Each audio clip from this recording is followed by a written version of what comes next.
பகுதியினர் அரசியல் நீதி வேண்டும்.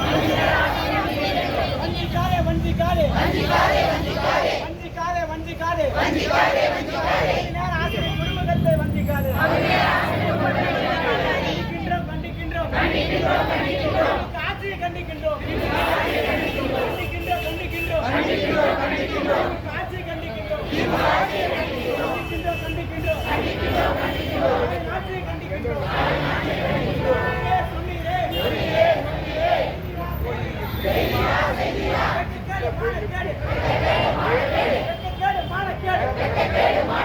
நீங்க சொன்னதை செய்யவில்லை. சொன்னதும் செய்வோம். என்ன செஞ்சீங்க நீங்க? செய்தீரா? நீங்க சொன்ன வாக்குறுதியை செய்தீரா? உடனே வெளியிடு. அரசாணை வெளியிடு.